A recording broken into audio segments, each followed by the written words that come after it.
prove there's life after death? And what about this alien UFO thing, really?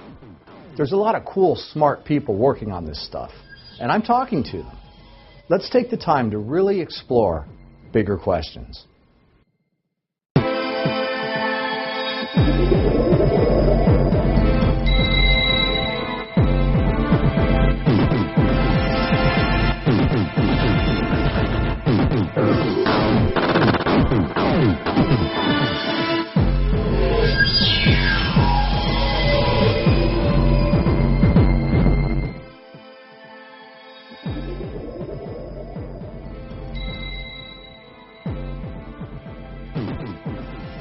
I'm Ron James, and this is another edition of Bigger Questions. I'm here with Laura Eisenhower. Now, those who travel in the ET and the metaphysical fields all are very familiar with her work. Laura has gained a huge audience telling her very interesting stories and also bringing us enlightenment about some of the more esoteric belief systems that people are exploring. Laura, thank you very much for being here. Thanks for having me. It's good to be here. Tell us a little bit about where you came from and the experiences that you've had that have brought you to the point you are today. My great-grandfather was President Eisenhower, and so being in this, family has always been just a big catalyst to just awakening my divine purpose, I guess you could say, because you ask questions like, okay, well, what am I doing in this family? And what's the deeper connection here? Because I don't feel like a political person, and I do feel I've always felt a very strong mission. And so it first started when I was a child, my awareness of my mission. The age of 5, 6, 7, I was tapping into the collective. I'm very empathic, and I was just feeling into everything, and I had a lot of attention on the masculine and feminine and the Christ Sophia type energies, and I wasn't like naming those things, but I was sensitive to the programmings, and just always asking questions that I would, begin to answer through this deeper soul journey that I've been on that relates to the underworld and alchemy and, going through huge transformations in order to peel away ancestral patterns, programmings, and social and societal and cultural conditionings that, kind of put us in a place that isn't really authentic to who we really are. Where one can see the chakras that a person's operating from and not, really, being in the fullness of truth. And so being raised in this family and starting to comprehend multidimensional reality and things like extraterrestrials and seeing rumors connected to Eisenhower and visitations with extraterrestrials, I began to awaken aspects of, this journey connected to how mythologies and these deeper, blueprints, the sacred union of the masculine and feminine, how that's actually been targeted. And so the deeper journey for me was always about offsetting some of the things that we see on the world stage and digging real deep into what are the origins of that, where does that come from. And so I've done a lot of research in galactic history. I've lived a path that has felt more mythological than normal, to get, to this deeper aspect of myself, and seeing that, on a collective level that we need to be willing to do that. And we need to be willing to peel away all these different things so that we can get to the heart and core of what our true potential is, so that we can activate our DNA, so that we can expand into our higher chakras and integrate it into our physical experience. And so, how I've gotten to where I am today is just really observing and going through some intense processes and connecting dots so that we can see how everything, connects instead of be so compartmentalized, which is a part of why we put spirituality over here and science over here, and why belief systems are more showing us our fragmented nature instead of something like unity consciousness and living a true expression of being a spiritual being instead of these concepts or belief systems or behaviors that don't seem to be in alignment. So you were talking about your connection with Eisenhower, the president, and there is a lot of legendary mythos about him being very instrumental in what we now have today as a truth embargo and in our very beginnings with our interaction with ET species. There's a story that he met with them. There's a story that things were negotiated through his presidency. Now, obviously you weren't there, so you can't say for sure, but what is your intuitive hit about his impact on that specific issue? Well, I mean, we have to understand that the Second World War wasn't really one. We were dealing with things like Project Paperclip. We were dealing with, Admiral Byrd in 1947 going to Nazi bases in Antarctica and being defeated. So, I mean, all these things were going on underneath. It's like this whole other reality is going on that we don't hear about. Mm-hmm.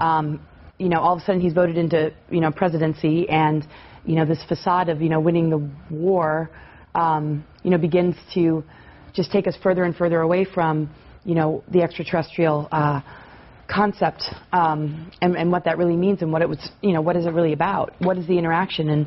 And so I would say that he was instrumental in warning us about the military-industrial complex, right, and his integrity, and I think, the imprint that he left, has allowed us to look back and open that door up and ask these questions that weren't asked back then. But my intuitive hit is that, and this is what I've gained from, the work of Corey Goode and other whistleblowers that have been connected to the secret space programs, is that the Nordics were connected to the Germans, and it wasn't this whole, he made a deal with the wrong guys. It was like there needed to be so much, discernment and clarity about the larger picture, that how can you possibly do that in those times? I mean, this is what we're trying to sort out now. Sure.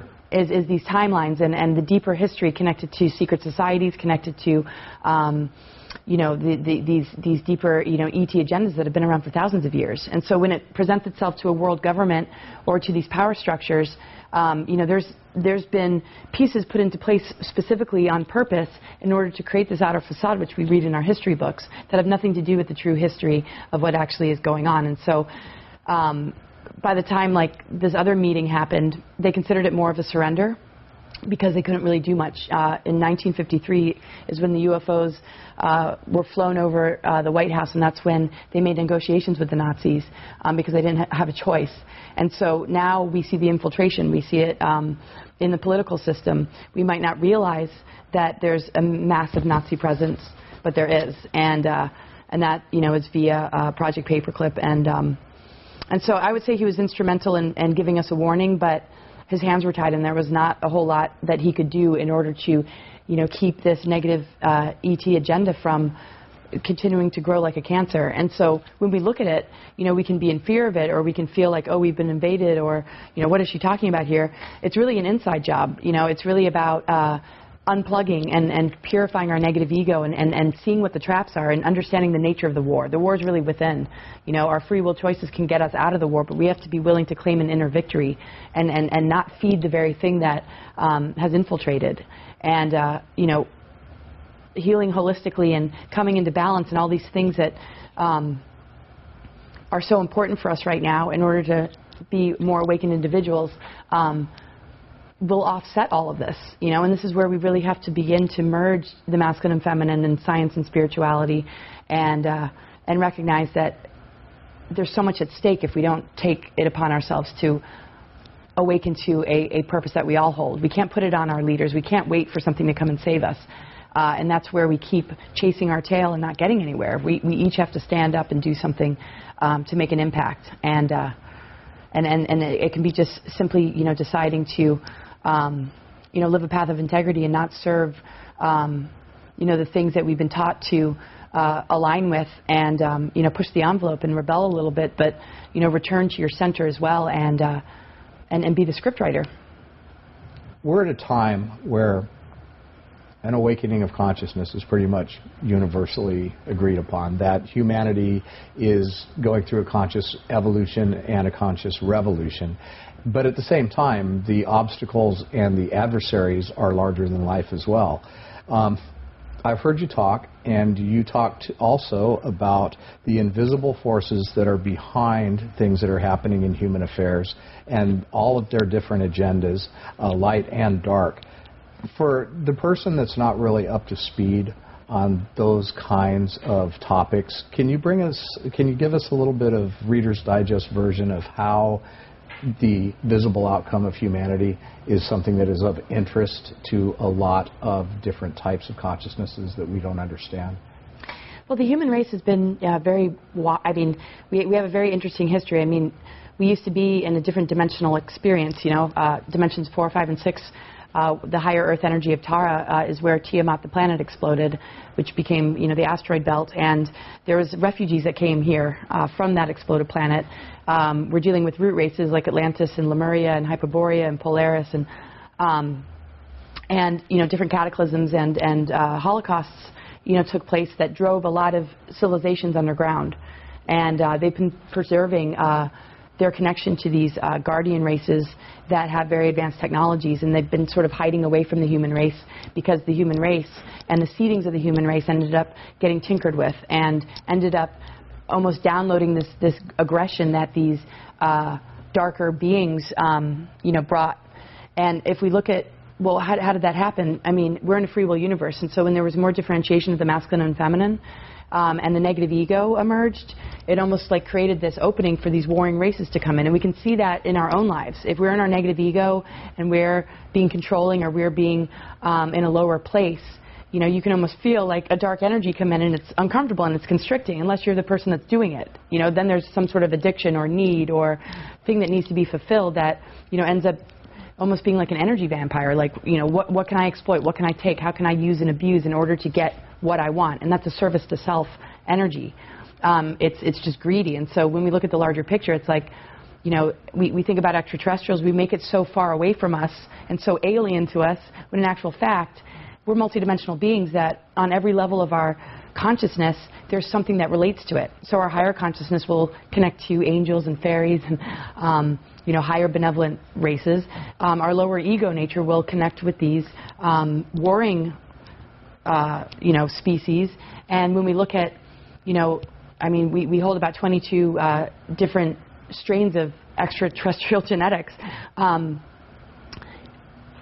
And we can perceive, multi-dimensions that are beyond here. And so if somebody has an entity attachment, it's because they haven't resolved something or healed something. And so the humanity hasn't resolved or healed. It's fragmented. There's, been this plan to conquer and divide in order for these darker energies to be able to feed on fear, separation, trauma, and so it's no different than what we experience in our physical bodies. If we're dealing with a parasite or we're dealing with a psychic attack or we're dealing with a negative, influence. And so when we come into unity consciousness, when we begin to bring balance back and we don't rely so much on the history books, but we look at, the deeper layers of the dark technologies that have been, put in place to, kind of make all this really difficult, there's going to be nothing for it to be able to feed on, and we're going to start to expand into something that attracts the benevolent forces and the beings that connect with our higher self that are just waiting in the wings, and they've been intervening because the dark energies intervened, and so it just becomes...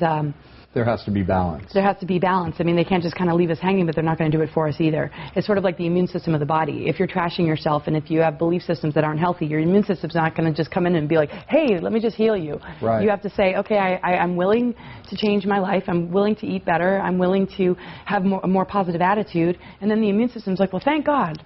Now I can do my job.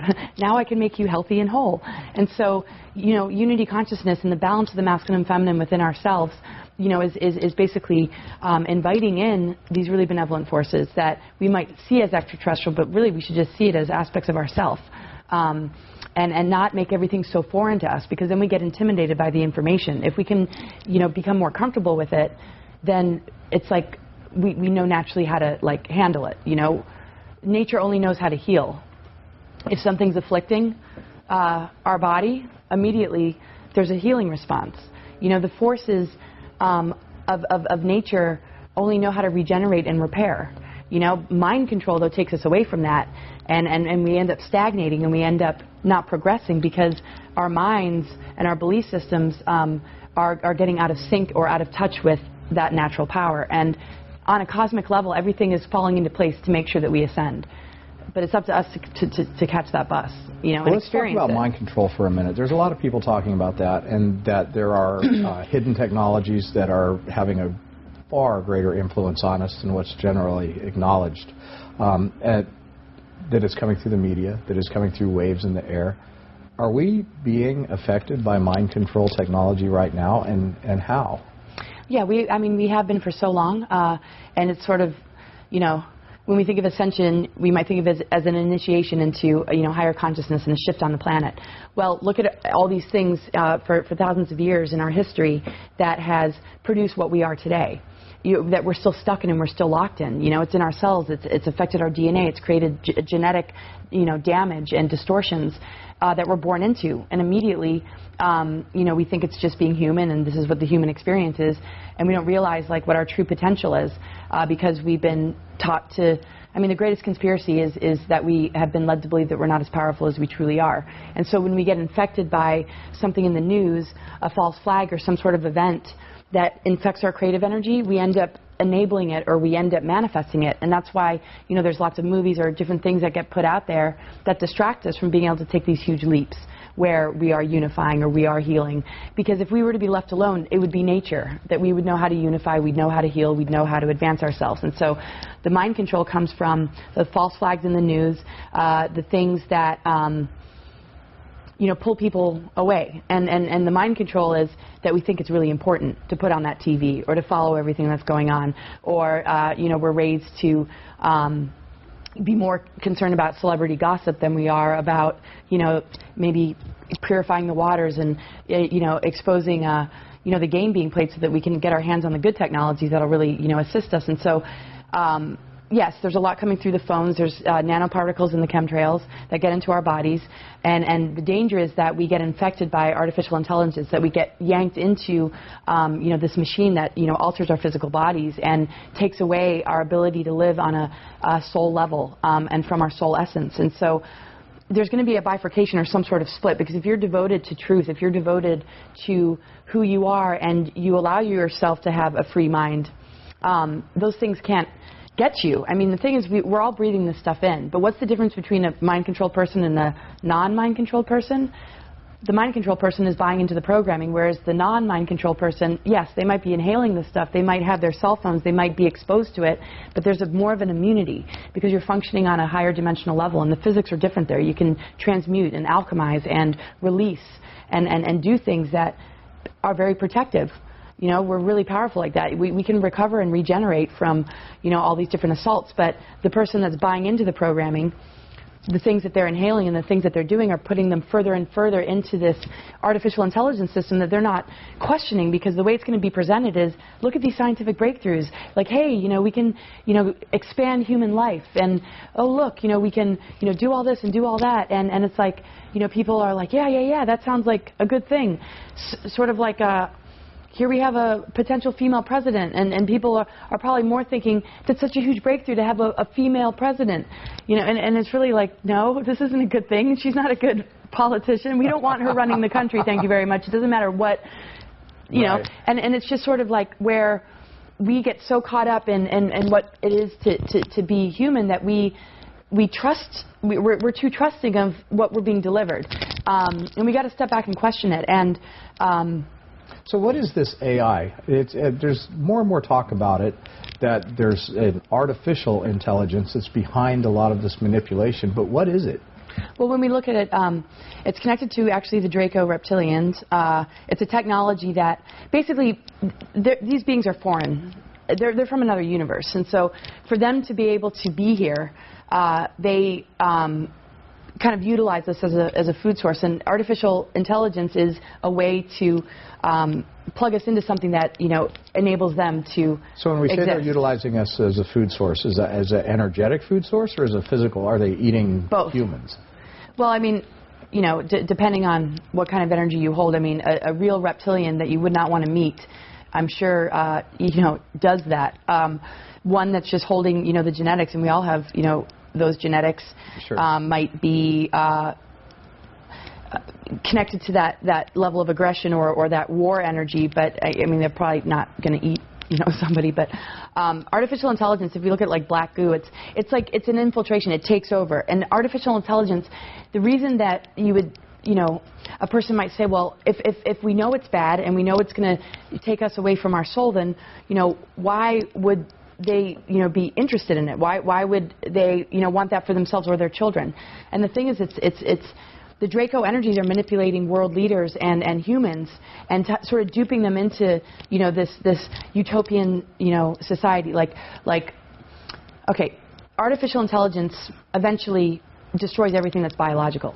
And so what it ends up doing is it shows us a window of, look at all the potential, longer life, we can cure all these diseases and this and that, and we can continue to advance ourselves, but eventually the computer or the artificial intelligence ends up taking over and destroying anything biological from being able to thrive. So it's almost like you're selling yourself, to technological advancement at the cost of your own spiritual development. And we, end up forgetting that we're the most advanced technology, that our DNA upgrades and our consciousness expanding is going to allow us to have abilities and healing powers that are a better choice over, having technology do that for us. And so there's technologies that we would want to work with that will help us, because we're not going to wake up, avatars overnight just because we're starting to get it. There are things that can help us, but artificial intelligence is a completely different type of technology that invades and takes over, and it's like a cancer. And so there's also black goo that's organic that connects us with Mother Earth, the womb energy. So let's talk about that. Black goo is a real compound. It's found in the earth. It's found in quantity in some interesting places that, oddly enough, have been co-opted by people with money, which is sort of an interesting story in itself. But what is black goo? It just seems to be this, this substance that, it either kind of overtakes and becomes like this thing that, seems to have a disintegrating influence on an artificial intelligence, sort of black goo, getting into the body, getting into the system, and kind of overtaking. I mean, you can even see pictures where it's like a person is almost feeling like, I think there's certain movies where it's like this thing just takes over. I don't know exactly how that looks or how that manifests. Or, I know that some individuals in super soldier programs and mind control projects, experienced, that taking over them, and that there was a fight to maintain connection with the soul and not have this thing completely devour, I guess you could say, that individual, sovereignty or free will. And I think for some that it does take over, and it ends up, being a control mechanism to, create agents of this artificial intelligence and they call them AI prophets, those that, kind of come in and encourage transhumanism, as a good thing. And it's like, Corey Goode was talking about how when they go to certain meetings, they have to see whether or not you're infected. And if you're infected, they clear it and try and say, hey, don't go down this road. In other planetary systems and galaxies, it has destroyed. And there's never been an experience of artificial intelligence that worked. But the minute you get reinfected, you're not thinking in that way, because there's greed, there's that elitist perspective of if we can have this, the deals that the Dracos have to do with, we're the ones with the money, we're the ones with the power, we're the ones with the secret space program and the colonies on Mars and in underground bases. As long as we have this, we can compromise the human race and be the big guys here. Well, we were supposed to be mind controlled and infiltrated and enslaved a while back. That we being where we are right now is almost shocking to them, because they didn't expect that we would get as far as we've gotten. The whistleblowing of the Mars agenda that we've seen from numerous people, including me, really screwed up their plans, I have to say.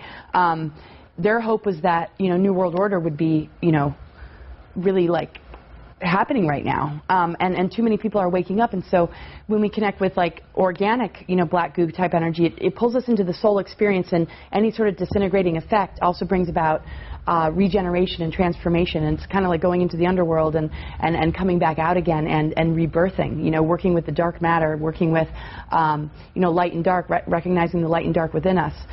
Whereas, artificial technology is just, the dark, kind of swallowing the light, where there's no rebirth. You're just locked into this, system that eventually, destroys itself. And it becomes smarter than the very thing that it's feeding on without any consciousness, because all it knows how to do is to destroy all biological life, because it sees biological life as a threat. So at first it works, and yes, people will be duped. And then it's like, oh my gosh, what did we do? And there's movies even about this, like Terminator. It's like, all right, but it's that ego energy that believes it's, and this is where we get the most lost and where we need to heal the most. It's the ego doesn't look at it because it's instant gratification. People aren't allowing themselves to see that, but enough are, and that's why there's whistleblowers. That's why people like Corey are able to talk about this stuff, because the power of the human spirit and one's connection with higher self is always going to steer one correctly. So when we talk about the secret space program, there's a lot of people that have a lot of different conjectures about what that is. Anything from a few secret aircraft flying into space all the way to bases on Mars and the Moon. And you are in the camp that says that we have that technology and that humanity is a part of it through a completely top secret space program that's light years ahead of what we know as the space program. Can you talk a little bit about that? Yeah, I mean, the advanced technologies that they have are mind-blowing. I mean, everything that we see in sci-fi movies is a reality. I mean, why are we only given, phones and this and that? It's like they're waiting for a big breakthrough where they're ready to do disclosure, but the disclosure is going to be very manipulated. Where they're ready to maybe admit that there's a secret space program or that they have all these advanced technologies. But it's going to be in a way that's distorted so they can still, maintain some level of power. Now, the strategy that they hold is very complicated now. And so they're having a lot of meetings about, how disclosure is going to look. And so there's secret space program alliances and Earth alliances and these sphere beings that have come in that are trying to manage this whole concept of disclosure. Now, if it were to be a data dump or something that happens, too quickly, where the crimes against humanity and all the terrible things that have happened behind the scenes are exposed, that's going to save the day and, really help people to not go into that artificial intelligence or transhumanism agenda. But the cost that comes along with it, where they're willing to air their dirty laundry, is so uncomfortable for them that they don't want that. And so there's a lot of negotiations about how this is going to happen, where some are like, we have no choice, we're going to have to do this, where others are like, no, there's no way in hell, we're going to do this. And so there's negotiations going on right now. We have compartmentalism, we have different levels, where some know something and some don't. And it keeps them from being able to see the larger picture.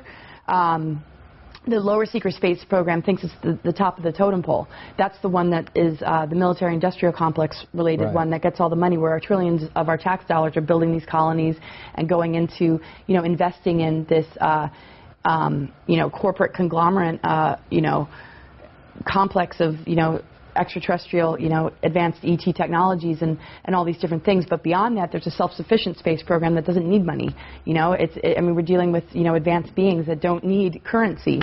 Right. And so there's all these different levels. And so when we look at something like disclosure, we might just get a portion of the pie. Sure. We might just get a piece of it. And so we're creating a grassroots disclosure, Corey and I and others, and we're doing this right now. I mean, this is the whole nature of why you do what you do, to get the information to people as quickly as possible, to offset a false disclosure that will make us look like the crazy ones. And the most important thing that will get us over the hump is exposing the crimes against humanity. Because if we don't do that quickly enough, they're going to start to manipulate the process, and they're going to, be sort of, the rescuers with this technology, where they never admit that the very beings that are connected to the degradation of the environment are the ones that are coming in to save the day to make them look like the good guys. When in actual fact, they created this whole destruction in order to, play into the greatest hopes and wishes and dreams of humanity, is to be able to be healthy and to, have these advancements. When in actual fact, they're the ones that created this game. Yeah, and we could have had it for a long time. And so nothing's really coming in to rescue. It's more like it's coming in to take us to the next level of entrapment, when the real key here is to expose, what's been done, and to get the technologies that are really going to help, but have them guided and integrated into human culture from those that really care, and from those that have been looking out, for the human race and unity consciousness and beings, having their free will. So it's very complicated because, there's false ascension. There's New Age deceptions. There's a false sense of, healing when, we're going to be dealing with some level of disclosure. And so thank God for, people like Corey and others that have been in these secret space programs, because they can say, hey, watch out. I'm in the camp with you that there is going to be a disclosure, but it's going to be very, very manipulated. Humanity is at perhaps the biggest crossroads it's ever faced, and our very survival is at stake. there are different forces that have different agendas for different outcomes. What does the positive outcome for humanity look like, and what can individuals do right now to be a part of it? Wow, that's really great. Just be conscious from the minute you wake up to the minute you fall asleep at night. Just pay attention to your energy. What are you energizing through your words? I mean, if we look at 5D or the whole idea of ascension, well, what does that really mean? We have to understand our DNA is connected to the earth grids and the stargates of the planet. We have to understand that our multidimensional body is connected to the whole of creation and all these higher earth energies. That ascension is something that we step into within ourselves. It's an internal shift. It's a knowingness, and it's an experience that we initiate ourselves into. It's not just like, okay, here we are, and we just become it. It's a co-creation, and so the best thing that we can do is just really understand, okay, so if we're thinking about 5D, well, the fifth chakra connects to our voice. The fifth element connects to spirit, connects with alchemy. The dodecahedron and the things that relate to the earth and sacred geometries have been manipulated to keep us from being able to activate our DNA. And so we have to pay attention to the ramifications of what these assaults have done to us by paying attention in every moment of our energy field, the things that we're expressing and the things that we're creating, so that we can get that back.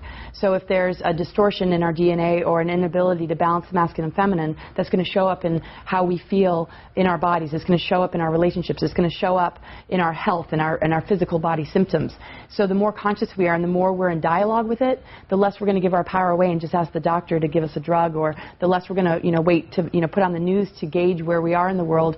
We're going to be a lot more conscious and focused on how we're influencing this process and how we're making new agreements based on cutting ourselves off and away from the things that haven't helped at all. So I feel just being conscious and being willing to create change where you need to create change is our higher purpose, and recognizing the connection that we have to the planetary body and to everything that's going on in the cosmos. It's like, this is already happening, and so we just need to show up and be present, and the ultimate distraction is going to show up in the TV. It's going to show up, when we allow our negative ego to persist, when we get so disconnected from our physical body that we don't understand the messenger, or we don't understand what it's trying to teach us and show us. I think the greatest teacher there is just our own life. So observe your life for like a week and ask yourself, where does the change need to happen? Where are you enabling these dark agendas? Where are you still plugged into it, and where are you feeding it? And what can you do to connect with the things that are organic, that are authentic, that also are connected to your truth? Maybe you have to say goodbye to friends that don't see you for who you truly are, and just be willing to, find more like-minded people. And, these changes are huge because our energy is always emitting. I mean, we are the free energy technology, and so one mind-controlled individual becomes a vehicle for the negative agenda to express itself through. But an awakened and conscious and purified being is a conduit for the ascension energies to move through. So if you want ascension, be the vehicle for it. Be the energy the energetic embodied being that's able to create it. So I encourage clients, it's your internal GPS. Put the instructions in. What are your intentions? What do you want?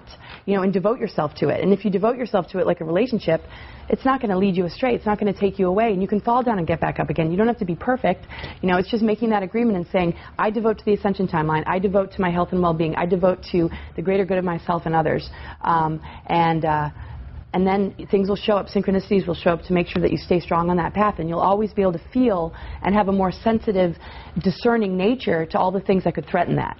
Your body just tells you. It's like constriction. It's like, okay, that doesn't feel right. Whereas when we're mind-controlled or we're infiltrated, where everything is about what's external. We make agreements with people, or we form relationships that aren't healthy for us. A conscious being is in their wisdom, and that's how we guide the flow, and it naturally produces unity and events that remind us of what it's really about. I mean, I know when we've all chosen our mission. I mean, look at the things that you've done. I mean, look at the things that line up. Look at the people that we get to work with, and it's just a simple choice we made, and that's why we're creating it. You know, I just did I was the MC and the host for the Architects of the New Paradigm Conference, where we were talking about, you know, how we're going to take humanity into its next level. And I heard what you were just saying about it really boils down to individuals making individual change. But I am also of the mindset lately that doing the individual work is not enough anymore. Once we reach a certain point of, okay, I'm starting to get this, I really feel like I'm on this synchronistic path, so good for me, but that's not enough anymore. We have to rally the troops at this point. Oh, yeah. Everybody that has gained a certain amount of awareness and a certain amount of understanding about what you're saying, it's not enough just to take your own personal journey. I'm saying this to everybody. Get out there and sing from the highest mountain, because the 100th monkey will never exist if the 99th monkey doesn't say something to it. And that's where we're at now. Yeah, and people have to be willing. And don't worry about what other people think. Don't worry about what people can and cannot handle. We've been fighting world wars. We've been traumatized as a human race. What do you mean we can't handle it? I mean, it's liberating. And anybody who projects on it, or it's fear, it's like, no. I mean, fear really means that you haven't awoken all aspects of yourself. If you're afraid of something, there's something in you that you haven't switched on yet, because we can handle just about anything. And so, yeah, I mean, the inner work is going to help to wake up the inner calling, but if you don't act upon that calling and you say, oh, I can't share that, or oh, they'll think I'm crazy, you know, you're not really stepping up. You know, no matter how well you're eating, or how good your relationships are, or how conscious you are, or how much you understand the game being played in conspiracy, yeah, it isn't enough. You know, now do something with it, and you know, be that voice. I mean, when it comes to you know, politics, I'm like, I have the mindset that we're all leaders. We all have to step up to the plate. We all have a, you know, powerful voice, and we can't put it on, oh, you know, those are the whistleblowers, those are the speakers, those are, you know, the people that are creating movements. Let's just watch them. It's like, no, you have the knowledge now. Share it with your friends. Share it with your family. Create something in your local community. Do something on YouTube. Post something and get it out there. You know, and there's no more excuses. And the thing is, you know, when I do say focus on the inner work, it'll be enough to turn the lights on, but then invite people over to be able to see, you know, what is shining through. You know, that it's critical, and this is part of being a global family. You wouldn't like not tell your kids or warn them, you know, and we got to not be so like self-absorbed. So inner work is good until it starts to become like a separate thing from, you know, being in this collective experience, and recognizing the importance of unity consciousness is not just us all getting along and like being like, oh yeah, brother, sister. It's you know, we're sharing codes, we're sharing information, we're creating activations, we're all carrying, you know, a particular piece of the pie, and so there's no excuse. You just get up and do it. Laura, I appreciate you taking some time with us.